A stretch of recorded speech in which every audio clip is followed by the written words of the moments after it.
Hay emociones tan, pero tan fuertes que nos dejan sin palabras, ¿cierto? Bueno, los salmos, ellos son justamente eso.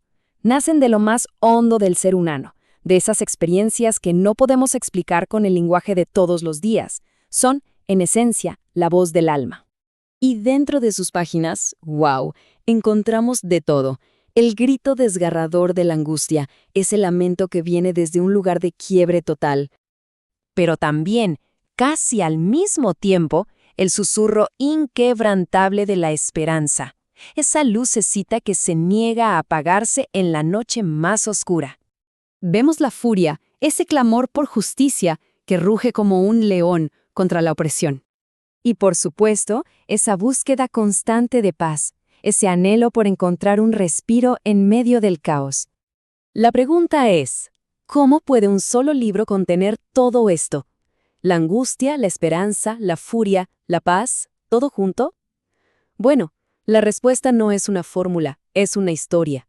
Una historia de poder, de un pecado terrible y de un arrepentimiento que, literalmente, cambió la historia. Para entender el corazón de los salmos, tenemos que conocer al hombre que les dio voz en gran parte, el rey David. Y David es fascinante, un hombre de una fe increíble, gigante, pero también de una caída, de una caída terrible. A ver, tratemos de imaginarlo. David está en la cima del mundo, años y años de guerra, y por fin lo logró. Su reino está seguro, Jerusalén es la capital. Se siente, ¿saben? Satisfecho. Cansado, sí, pero con esa sensación de misión cumplida. Piensa que ya puede descansar.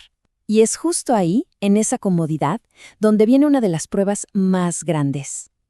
Y es en ese preciso momento, en esa calma peligrosa, que desde la terraza de su palacio, su mirada cae sobre Betsabé, la esposa de Urías, uno de sus generales más valientes y leales.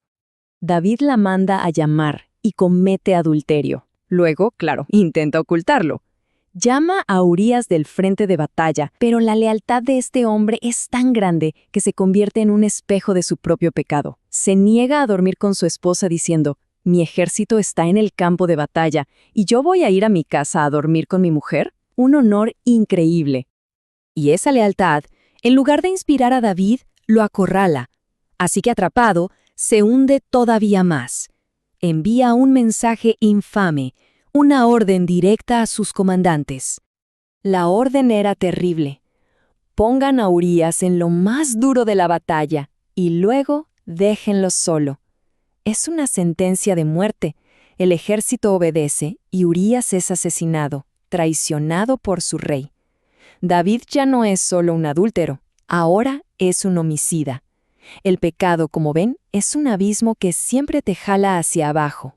David cree que lo ha ocultado todo, que nadie sabe, pero Dios lo sabe, y envía al profeta Natán.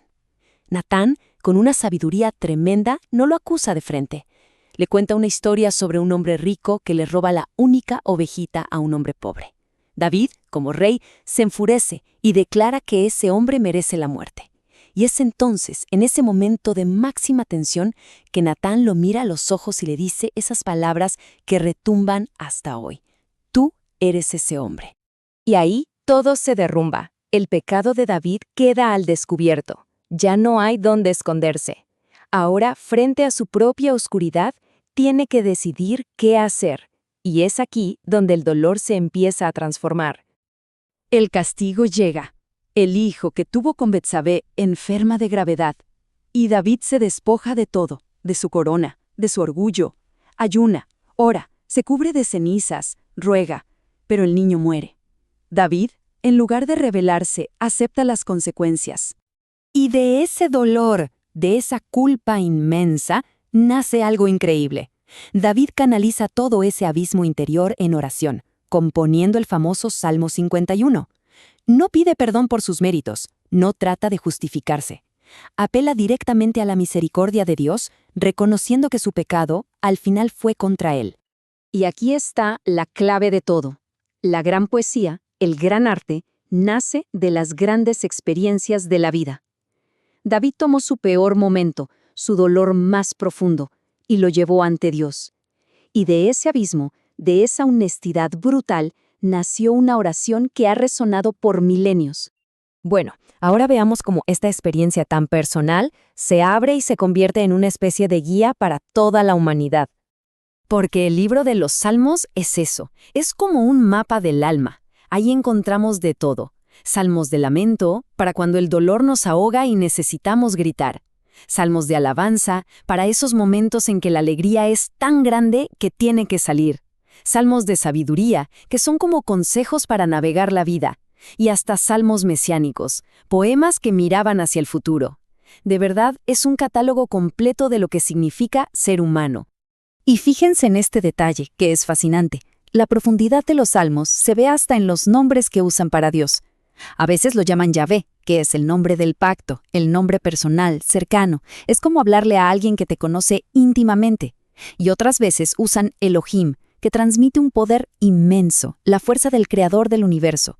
Así, los salmos nos muestran ambas caras de la misma moneda, un Dios que es personal, pero al mismo tiempo todopoderoso. Pero, a ver, ¿por qué nos importa todo esto hoy? ¿Por qué estos poemas escritos hace miles de años nos siguen tocando el corazón? Pues porque no son solo historia antigua, son un eco de lo que vivimos ahora mismo. Esos salmos de lamento le ponen palabras a nuestro propio duelo, a nuestras pérdidas. Nos recuerdan que no estamos solos en ese sufrimiento.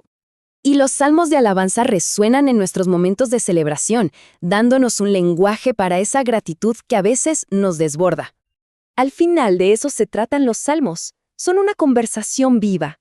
Nos enseñan a llevarlo todo, lo bueno y lo malo, nuestras dudas, nuestra fe, nuestra ira, todo, a llevarlo a la oración con una honestidad total. Así que, para terminar, estos poemas nos dejan con una pregunta flotando en el aire. Si la vida de cada quien, con sus triunfos y sus caídas, con sus alegrías y sus dolores, fuera un salmo, ¿qué diría? ¿Cuál sería el canto de nuestra propia alma?